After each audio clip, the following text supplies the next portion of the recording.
Hello, everyone. Once again, it's so nice to see you here on our page.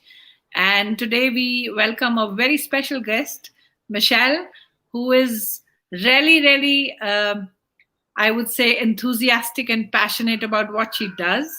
And assessment has always been her strong sort of a foothold. And we are so happy that we have her here talking to our community about how assessment for learning strategies can independent and empower independent learners. So, thank you so much, Michelle, for being here with us for our community. And we hope we are going to have a complete hour of really rigorous and I would say interesting, feedback from you on what this system is all about. Over to you, Michelle. Thanks so much, Deepti. Thanks, Deepti, and thanks, Puchika and Mahatvat for this opportunity. As Deepti said, this is my great passion, and I'm very excited to be here to talk about assessment for learning strategies that will help you to empower independent learners. It's in keeping with our national education policy and what we are looking for our students to take control of their own learning and not be so dependent on the teacher. I'm very excited to be here. I'm a bit nervous because it's the first time I'm doing something live on Facebook and YouTube. I'm usually used to more interactive sessions. But I hope you will use the comment section and feedback with your questions so that we can go over them at the end of the session. Thank you again for coming and welcome to this webinar. First of all, the overview of today's session, why I think assessment for learning is so important and what it looks like in the classroom. I know you all have heard of assessment for learning. You use formative assessment. Today, the session is based on Dylan Williams' book, Embedded Formative Assessment. We'll go through how to use self and peer assessment. So one of his ideas is for students to set their own goals and to think for themselves, and for classrooms to be collaborative learning communities so that they are safe spaces. We'll go over a few classroom strategies that you can use. I'm sure you use them already, but how you can use them to inform your teaching. And thirdly, the importance of feedback, which is very, very important and could be a whole webinar in itself. But briefly, these are the three ideas that we'll go to. Most importantly, how are you going to use the data? I tried to use a lot of classroom examples, but I have to say my experience is mainly in English language teaching. So I've tried to use primary and secondary examples, but they are from English language teaching. So please think of your own subject, whether it's science, math, or social studies, and also think of technology. I tried to make this more inclusive. So if you're not a very tech savvy teacher or teacher educator, you'll still get something. So think of the tools that you can use, as you're going along, whether it's Jamboard from Google or Padlet or Kahoot, how you can use the data to inform your teaching. So first up, this is FIST to 5. I'm sure you used it in your classroom. 1, I don't understand at all. 2, I need to go over this again. 3, I think I get it, but I'm not completely comfortable. 4, I get it. And 5, I can explain it to someone else. So you can take this session instead of me. So think about where you are on a scale of 1 to 5. And where do you think you are using formative assessment or assessment for learning effectively in your classroom? And if you could type it in the comment section, so I'll know whether you're a 1 or whether you're a 5, and it'll help us to go forward.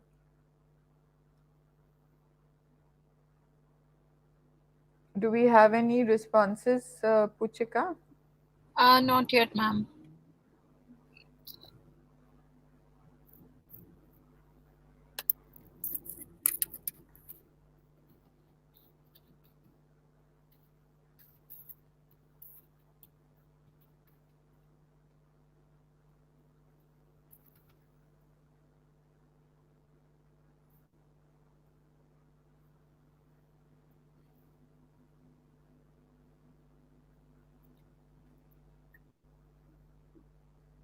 So, ma'am, we have fours and we have fives. Oh, great. Okay. Yeah. Okay, so everyone is very comfortable with assessment for learning in the classroom. First of all, I've based this session on what the research says and why assessment for learning is so important. What we need to do is start from where your students are, not from where they want them to be. And I think this is very important in the pandemic that we are living in, because we've suffered a lot of learning losses. Our students have fallen behind for a variety of reasons. I think more so girl children. So look at where they are, not where you want them to be. I know we're always in a hurry to finish the portion and finish the syllabus, but think of where they are. For example, I was in a class and I was ready to teach adjectives. I had planned to teach adjectives, but my learners didn't know about nouns. So I need to reteach nouns so that they can learn adjectives. Similarly, I was in a math class and I wanted to teach multiplication, but they already knew one digit multiplication, so I could move to two-digit multiplication. So think of where they are when you start teaching. The second thing he says is when teachers do formative assessment effectively, students learn at roughly double the rate they do without. So that's a really strong case for us to use formative assessment. So that's the idea of the session, that we're all confident using formative assessment in our classrooms, whether it's face to face or whether it's online. Okay, the learning objectives for today's session is as a teacher or a teacher educator, you will be able to use a range of strategies to facilitate effective teaching, learning, and assessment. And you'll be able to empower your learners to think, question, and reflect on their own learning. I know we want our students to take control. Right now, our classrooms are very teacher centric. We want to move it to the students so they can think for themselves. That's what we need in our schools, in our classrooms, and definitely in our country and the world. Because as we see them entering the workforce, if they're used to being told what to do, they're not used to taking initiative and doing things for themselves, being able to problem solve and think critically. The other thing is we'll be able to support learners to peer assess and give feedback. It's about creating a safe classroom community where we are willing to make mistakes and learn with and from each other. So those are the three objectives for this session. I always think of this big picture when I plan any session or when I plan to teach. The curriculum is what we teach. It's our learning objectives, it's the outcomes, they're mandated. The national curriculum framework or your school board or your school has decided what you need to teach. The pedagogy is how we teach. As a teacher, it's the art of teaching, the strategies we use, the resources, the tools. That's what makes our classroom different. Now, the assessment is how we know our students have learned. And I always think of all these three every time I teach. They need to feed into each other at all times. It's a cyclical process. Sometimes there are fun activities and the students had a good time, but they haven't learned anything. We need to make sure that they are learning and we are meeting our learning outcomes. And it's important to do this when you're planning the lesson. So think of how you're going to use formative assessment when you're planning your lesson. And as we move to a more learner centered classroom and away from the teacher, we need to get our students empowered so that they are autonomous learners taking control of their own learning. I'm sure you've seen this. I always use this on my assessment for learning sessions, because it's as a teacher, I've taught what I have to. The problem is that Stripe still can't whistle because he hasn't learned it. So think of how we are moving away from a teacher centered classroom to a more learner centered classroom using formative assessment tools. Just going over again the importance of formative assessment. Where are the students in their learning?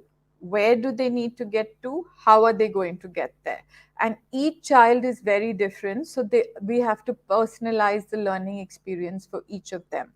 So for teachers, how are we moving to a more learner-centered classroom in a safe learning community? Again, I want to say that it's important to think of EDI, equity, diversity, and inclusion, because we know for sure that everybody doesn't learn at the same time, at the same pace, in the same way. So, assessment for learning will help us to personalize and individualize the learning so that each person can make progress against their own goals. It's not one size that fits all. We're able to personalize the experience, regularly check for understanding, and use the evidence to inform teaching and for report writing. We know that we are accountable. And so the idea of this session is you use the data that you get from whatever strategies you're using in the classroom to inform your teaching. I think of an example of a class that I observed once, where it was a creative writing class, and it was a middle school teacher. They had done a very good job, and the students had great ideas. And I looked at the teacher, and it was she had done an amazing job. She was very happy, and I said, "Okay, what are you going to do next?" And she said, "Next we have a literature lesson." And I looked at it, and even though the writing was good, there was no punctuation at all. There were no capital letters, there was no commas, full stops, paragraphs. And I thought, for this to be a good piece of writing, we need to use conventions, we need to use paragraphs. So think of the evidence in front of you to plan your next steps in teaching. Don't just, go whatever is the next thing in the curriculum, how we need to do. For the learners, we need them to take control of their own learning. We want them to learn to think for themselves, set goals, and self reflect. This is very important as we want a metacognition, a learning how to learn.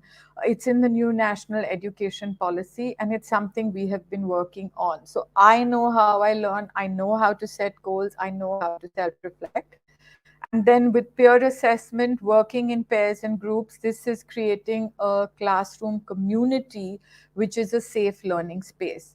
Right now, online, you could be using breakout rooms, whether it's on Zoom or Google Meet or Microsoft Teams. So we have the opportunity to use breakout rooms and help them to work in pairs and groups, even if we're doing online school. Okay, I know you know this. I just want to set the stage before I get into the details of formative assessment. Formative is for learning, it's ongoing and before and during the learning. The summative is at the end. It's a one time, it's at the end, it's of the learning. It is that one exam or test or whatever you have. It gives you a snapshot of where you were at the end of the term or the year or the unit or wherever it was. The formative assessment informs teaching. It's based on evidence. It's whatever data you have from the strategies, how you're going to change your teaching. Like I said, are you going to teach punctuation next? Are you going to teach two-digit multiplication? It's the data you have and the evidence you have to tailor your teaching. Feedback. This is very important, and we'll get to this later. It has to be specific, detailed, and descriptive, and we'll see how it can move the learning. And with good feedback, your learners will do better on the summative assessment. Formative assessment has high impact on improving learning, well as summative is an evaluated judgment. It's at the end. It gives us data on where we are as a teacher. It tells us where our students are. We need summative assessment.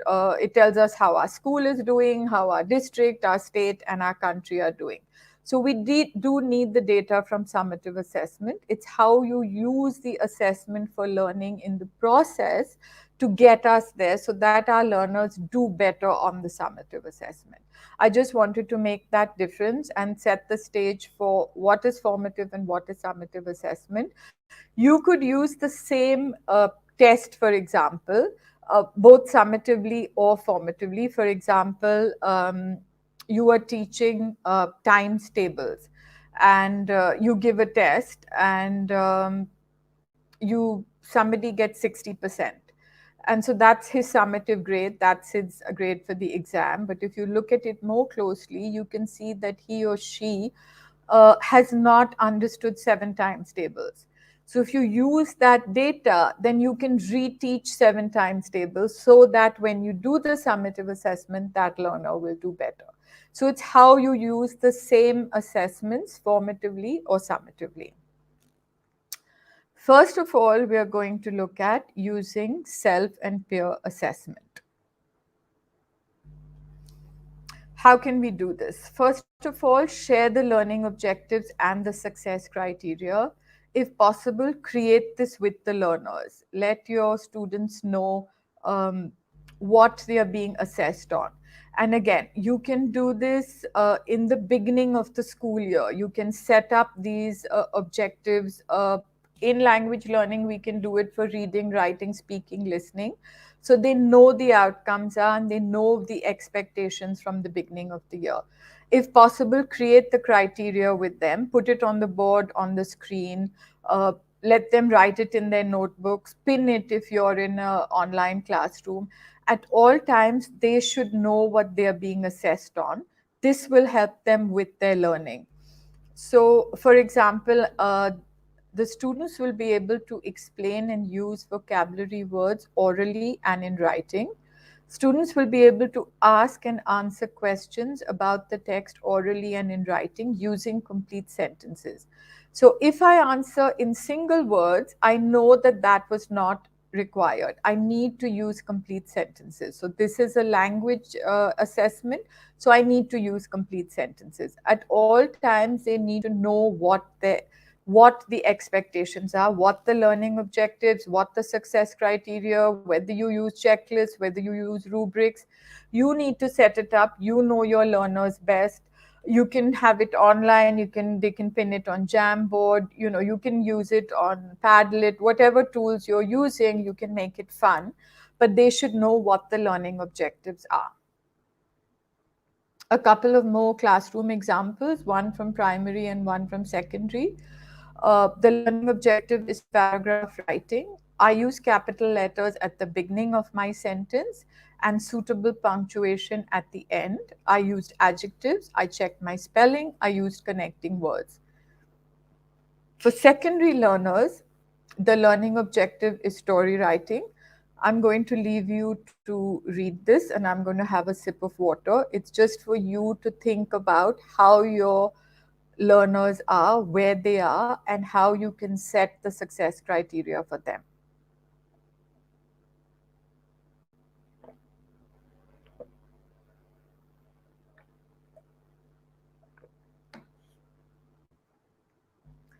Another idea is using self and peer assessment forms.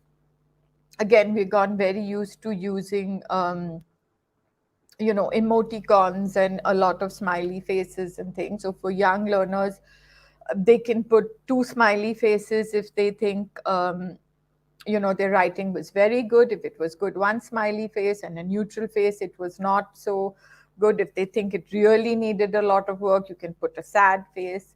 For older learners who are learning to write an email, they can circle the best number. Again, if you use a rubric or a checklist, where are they? I used paragraphs. I used a range of vocabulary words and phrases. I checked my spelling and punctuation. I used correct verb tenses. So, like I said, in language teaching, you can set these up either at the beginning of the term or the unit if it's something specific like email writing for secondary students. What are the expectations so that they work towards it? So you're giving them feedback and they are self-assessing. They can even do peer assessment with each other. I'm sure you're using peer assessment already. Maybe, for dictation, you ask them to exchange their papers, or when they do maths, they exchange their papers. But it's a safe learning community where they're honest and they're learning from each other. So with self-assessment, we want to empower them, and with peer assessment, we want it to be a safe learning community where they can learn from each other. Dylan Williams says a lot about how we use them as resources in the classroom, so they're less dependent on the teacher, but more on each other. This is another using exemplars. What you think is good work. Again, you can use this in science or social studies or math. You can show them the expectation of what you think is good work. Just this is an idea, and of course, you can use previous year's work. Make sure you respect the privacy of the child. And make sure that they don't copy. Use them, an opinion piece they could write. It could be a book review, some creative writing. You know what is expected of them, so they know what good work looks like. You can even discuss with them what could be better, show them a good piece, maybe a not so good piece. The benefits of sharing exemplars are we are all better at finding mistakes in other people's work than we are in our own. And when we notice mistakes in the work of other people, we are less likely to make the same mistakes in our own work. Um, I'll read you quickly the story because I'm not sure you can see it. Again, this is a primary a piece of writing. This is my story in words and pictures. It's trying to explain the beginning, the middle, and the end. So they had to draw the picture and write just 2 or 3 sentences to describe it. Beginning, it was a sunny day. Lauren walked down the street. She was going to visit her best friend, Amy. The middle is suddenly she slipped. She had not noticed a banana peel on the sidewalk, and plop, Lauren fell down. End. Ouch, Lauren cried. She hurt her 2 hands. Slowly, she got up. She cried all the way to Amy's. Amy put band aids on Lauren's hands. Then she felt better. So these are just one of the ways that you can use samples of work as exemplars so that they know the expectations for you from the assessment. Again, you can use rubrics or checklists, whatever your learners are comfortable with. These are some ideas for self-reflection where we want our learners to start thinking of what did I learn? What did I find easy? What was difficult? What do I want to know now? And as a teacher, how are you going to work with it? You can use these exit tickets to focus your next lesson. Maybe people found something difficult. You were teaching animals, they understood domestic animals, they didn't understand farm animals or wild animals. So you had to go over the topic again. Maybe you were teaching transport, they understood road transport, they didn't understand air or sea. Or maybe even now we have space transport with some billionaires going into space. So think of where they are, what they're finding difficult, what they want to know more about. So this gets them to start self-reflecting, and you can use the data to tailor your instruction. You may be using this already. You can use this see, think, wonder. You can usually we use a picture or a photograph. Um, you can use it even in your science or social studies lesson. For example, you show a picture of a tiger, and you see a tiger, so you write, okay, I see the tiger, what does it look like, is it in the wild, I think, what is the future of tigers, where are they, where can I see tigers, what do I want to know about, which are the sanctuaries in India, what is the tiger population. I wonder how climate change is affecting tigers. So each child will be able to think on their own and get them into this whole process of self-reflecting. You can use this online again on Jamboard or Padlet, where they each, so as a teacher, you have all the data and it will help you with your teaching. Another idea is KWLA charts.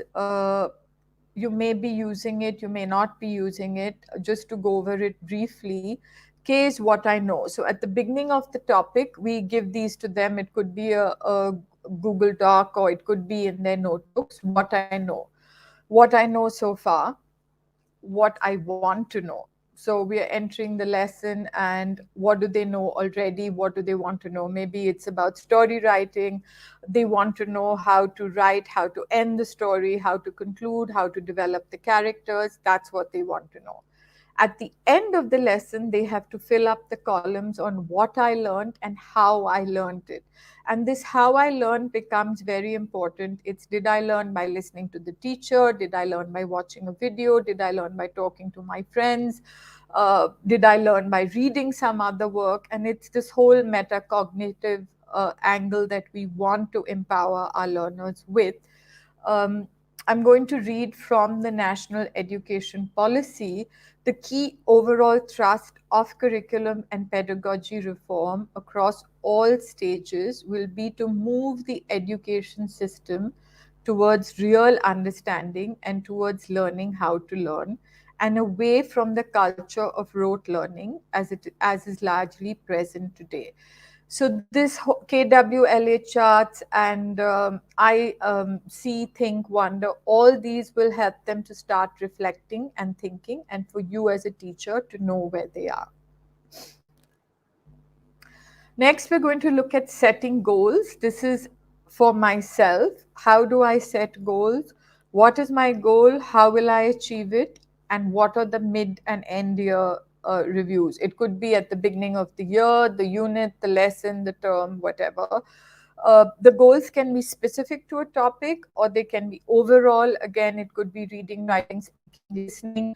For example, my goal will be to run 100 meters. I mean, I may not be Usain Bolt, so I'm not going to be under 10 seconds, but I'll try and get it down from a couple of minutes to a few seconds less. So, how am I going to achieve it? I'm going to practice every day. I'm going to change my diet. I'm going to get good shoes. I'm going to get a coach. And I keep reviewing it every week or every month to see my progress against the goals. Otherwise, it's like at the beginning of the year, we make resolutions, we set goals, and we don't revisit them. So it's important in the classroom to have regular reviews to see where they are. Again, I'll give you an example from primary. I want to improve my spelling, strategies to reach my goal. I will write slowly. I will check my spellings. In secondary, I want to widen my vocabulary. How are you going to reach your goal? I will use a dictionary and a thesaurus every time I write. Again, here it could be a physical dictionary or thesaurus, or it could be online, whatever your student is comfortable with. But they need to monitor, and you as a teacher will have the data to see how they are improving against the goals. Okay, we've got a lot of data from exit tickets, KWLA charts, goal setting, post-its. So what do I do with it? Do I reteach it or move ahead? Everybody knows it already. I can go to the next topic. I don't have to teach it.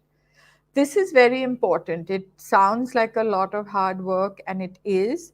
But maintain an observation diary.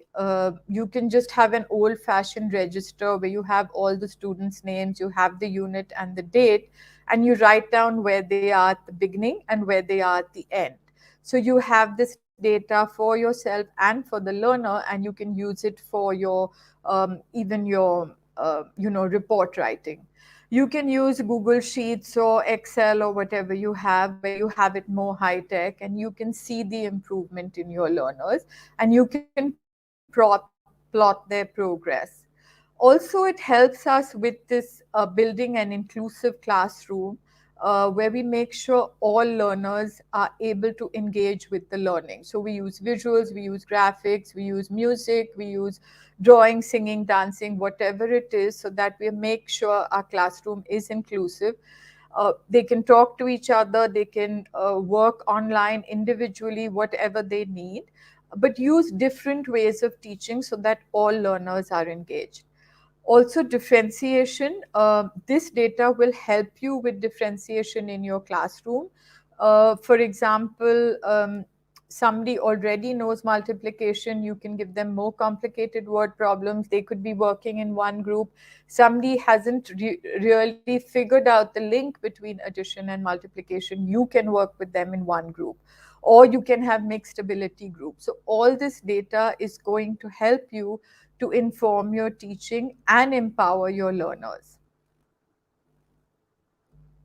Here are a few classroom strategies that you can use to inform your teaching. These are basic formative assessment strategies that I personally use. You may be using them already. I just hope you will get some new ideas, maybe the ones you use already, you can use formatively, or some new ones that you'll try in the classroom. I don't want to think it's a lot of information, but at least get you thinking. So This one, which I really like and I use all the time: no hands up policy except to ask a question. So slowly, otherwise, what happens is it's the same students who put their hands up. The teacher picks on them, you move to the next topic. You don't know where everybody is in the lesson. So, what I do is I go down the register. I make sure I ask everyone. I don't allow them to put their hands up unless it's to ask a question. And I make sure everybody in my class by the end of the day has had the opportunity. So I know where each one is. Again, it's a safe environment. So even if they make a mistake, they are comfortable with each other. And it's not, a difficult place. When you go on Zoom, is you can just go across your screen and make sure you call out everybody's name. Before, when I used to run face-to-face training for teachers or in the classroom, I would ask them to write their names on a chit, put it in a bowl, spend the whole day taking out a chit. So I make sure I'd called on everyone. And it becomes the classroom culture where they don't put their hands up, and they put their hands up only to ask a question. So at all times we know where all the learners are. It's not only the few who know the answers, you ask them and move ahead. So it's very important that we use this so that we tailor our instruction to where most of our learners are.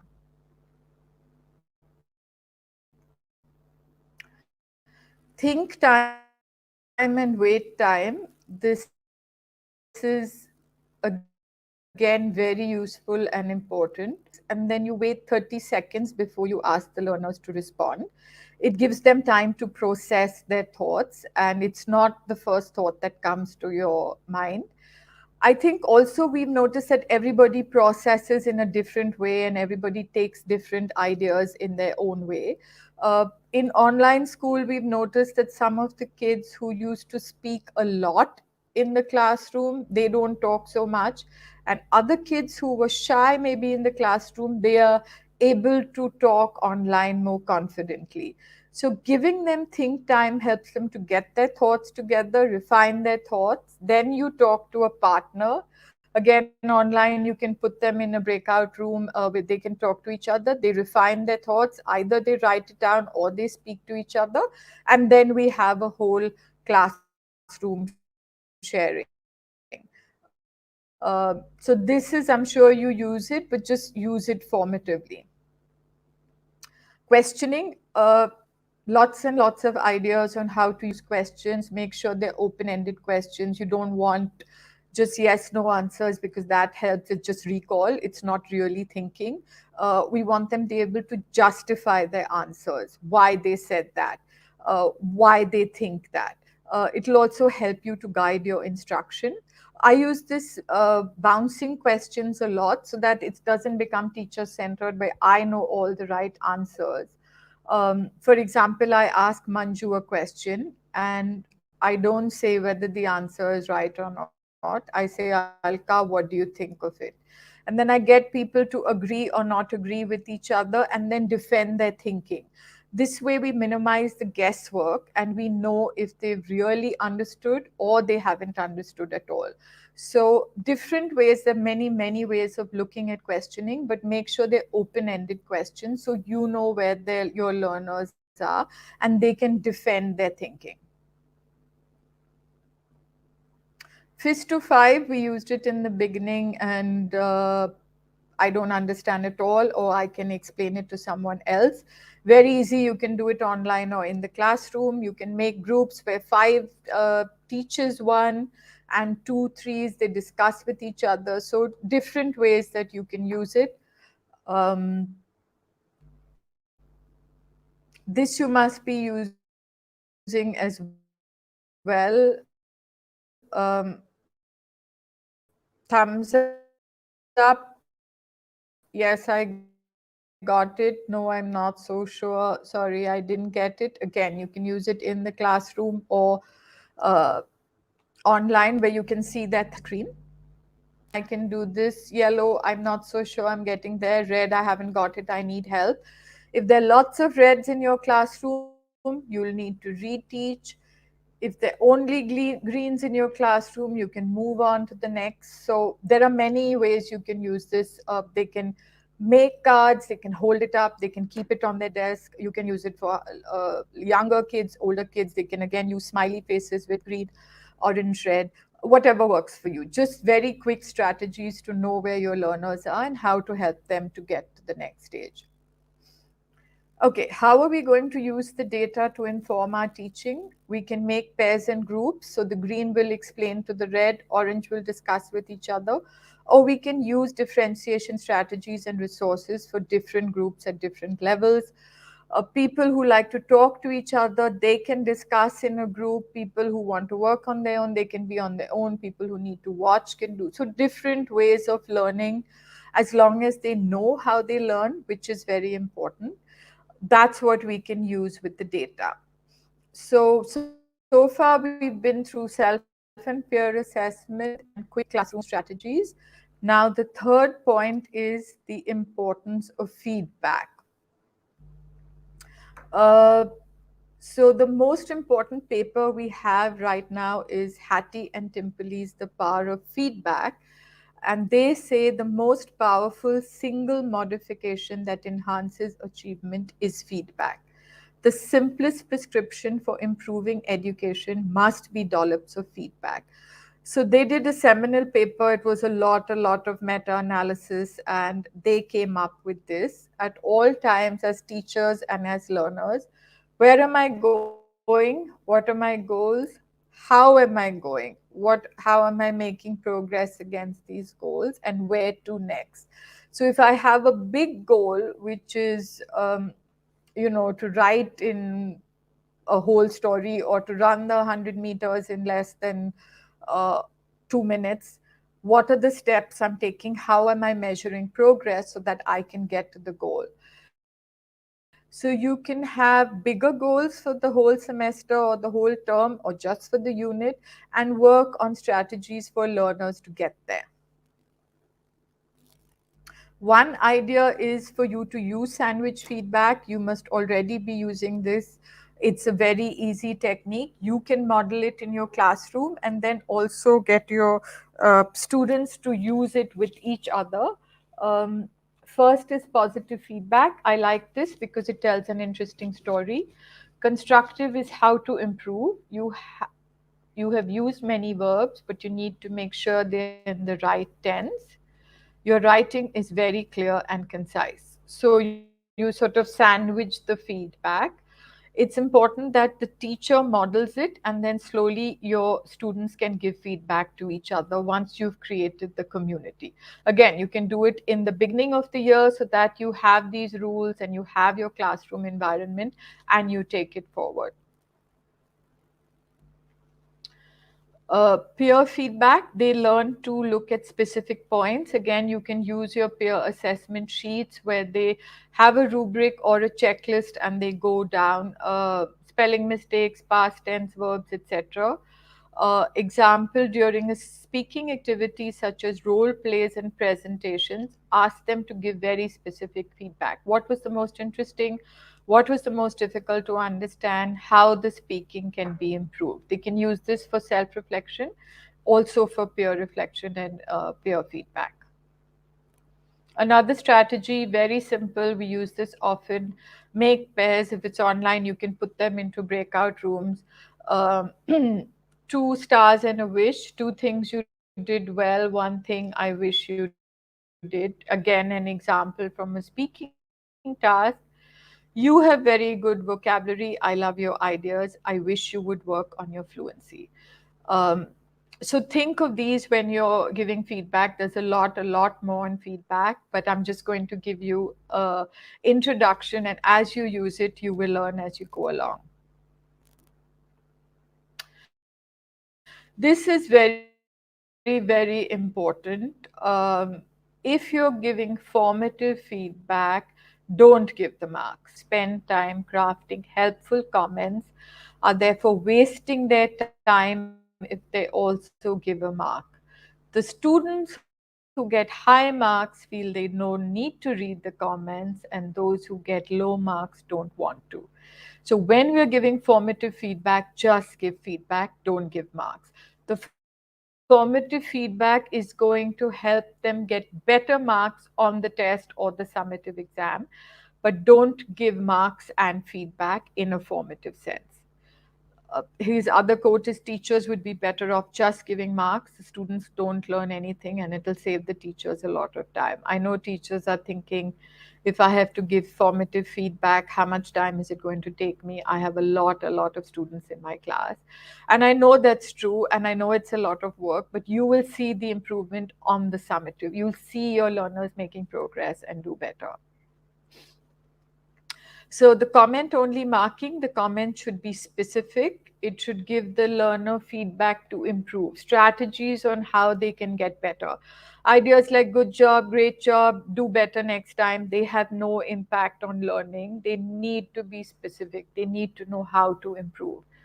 Um, so examples of feedback comments, this is a great idea, but try to make sure it comes in the right place in your story. Focus on organizing your writing logically. Excellent use of the adjective gorgeous, but do check your spelling. So again, how you're giving feedback, it should be positive, but it should move the learning forward. How do we use the data? At all times as a teacher. Where are the students in the learning? Where do they need to go? How are they going to get there?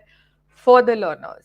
Where am I in my learning? What do I need to do? How am I going to get there? This is the idea of formative assessment.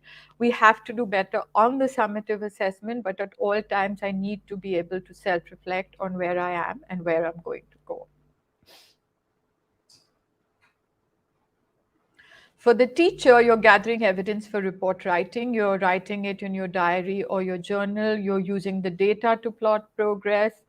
You use the feedback comments to see if they're improving with your feedback, because you want to make sure your learners are improving. For the learners, it helps them to self-reflect, set goals, review their progress against the goals, plan strategies to reach the goals, learn to self-reflect. Like I said, we need students to be able to think for ourselves. That's the only way our schools, our country is going to make progress. We need to start taking control of their own learning. Learners need to become autonomous, and we need a safe learning environment where they can peer assess and give feedback to each other. Uh, so that was to sum up why I think formative assessment is important. It's important for teachers to know at all times where your learners are. Okay, where are we in achieving our learning objectives? Just to remind you, our learning objectives for this webinar were, you will be able to use a range of strategies to facilitate effective teaching, learning, and assessment. You'll be able to empower your learners to think, question, and reflect on their own learning, and support learners to peer assess and give feedback. So, and where you are now.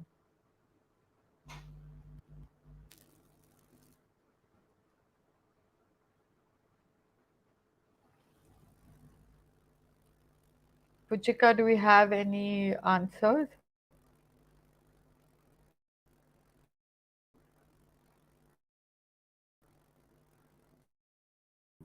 No, ma'am, not yet.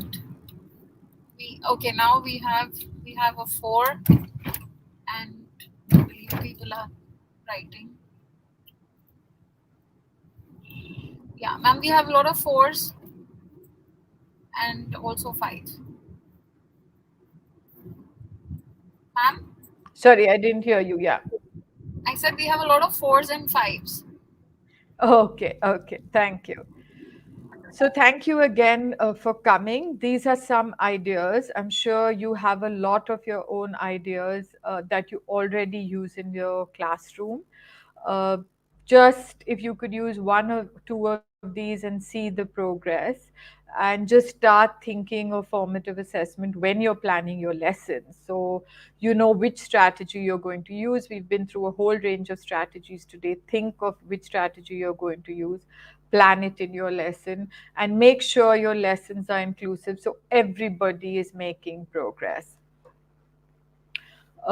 This is another of, I'm sure you've seen this, but this is another of my favorite cartoons that you see on assessment. When you're thinking of assessment, I always think of this visual. So please think of this when you're planning your teaching and learning, whether it's your formative and your summative assessment. We have everybody in a classroom, and everybody can't climb a tree.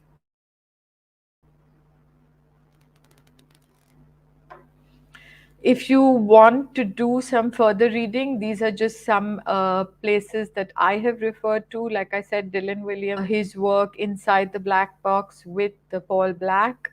I have a blog on my own experience of assessment for learning and how it changed my life when I did my master's program.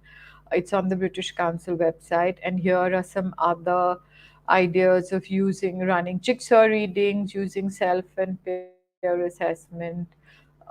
Very easy strategies, some of which we've done. If you're used to these, you're looking for more, there's some of them here. These are the references.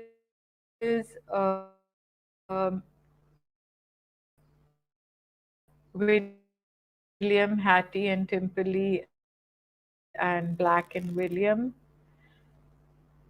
Thank you so much again for coming, Mahatma, for the who came for the session. I hope you learned something. Thank you so much for listening. Let me know if you have any questions. I'll be happy to take questions.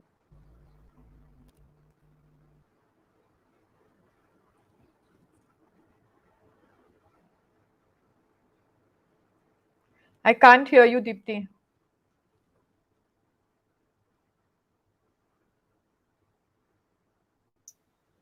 Am I audible now? Yeah, I can hear you now. Okay, great. So thank you so much for that insight, Michelle, as usual.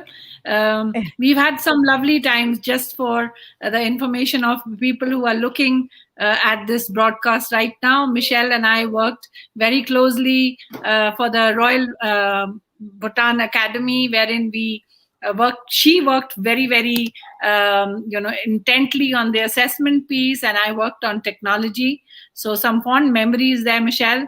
That's I true. just That's wanted to true. Yes, I just wanted to tell you, Michelle, that we have this curriculum that we have created and we launched it last year.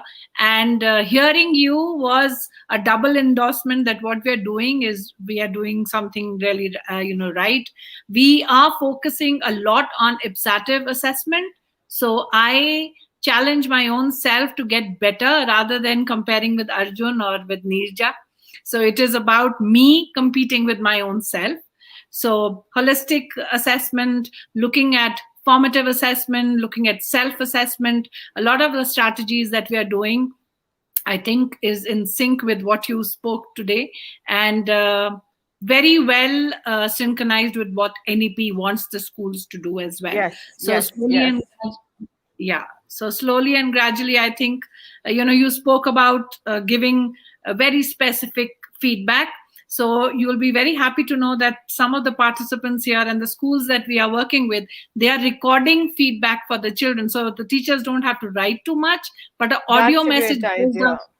Yes, yes. So the app is called MOTE, and it Okay. Mote, and it links very nicely with the Google Classroom, the Google Docs, and the teachers Okay. can just speak out their comments, and they needn't write elaborative feedback, because we do know that in the Indian classrooms the children are like too many to a class.